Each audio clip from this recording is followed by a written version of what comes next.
Kerala startup mission സംഘടിപ്പിക്കുന്ന രാജ്യത്തെ ഏറ്റവും വലിയ സ്റ്റാർട്ടപ്പ് സമ്മേളനമായ ഹഡിൽ ഗ്ലോബലിന്റെ 6ാം പതിപ്പ് കോവളത്ത് തുടക്കമായി.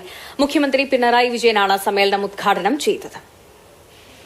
കേരളത്തിന്റെ സ്റ്റാർട്ടപ്പ് മേഖലയുടെ മികവ് പ്രകടിപ്പിക്കുന്നതിനൊപ്പം കൂടുതൽ നിക്ഷേപം ആകർഷിക്കുകയാണ് സമ്മേളനത്തിന്റെ ലക്ഷ്യം. ആഗോള ബിസിനസ് പങ്കാളിത്തം ഉറപ്പാക്കാനും ഹഡിൽ ഗ്ലോബൽ വഴിയൊരുക്കുമെന്നാണ് വിലയിരുത്തൽ. 3 ദിവസം നീണ്ടു നിൽക്കുന്ന കോൺക്ലേവ് കോവളത്ത് മുഖ്യമന്ത്രി പിണറായി വിജയൻ ഉദ്ഘാടനം ചെയ്തു.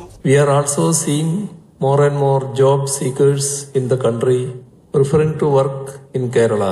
The India Skills Report 2024 noted that Kerala, with its enchanting landscapes and vibrant cultural significance, emerged as the preferred state for job seekers across the country.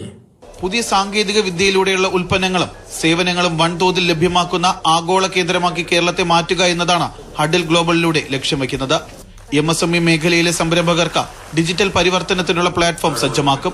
ചിലവ് കുറയ്ക്കുന്നതിനൊപ്പം ബിസിനസ് വർദ്ധിപ്പിക്കാനും ചെറുകിട സംരംഭകർക്ക് ഇതിലൂടെ സാധിക്കും. മാതൃഭൂമി ന്യൂസ്, തിരുവനന്തപുരം.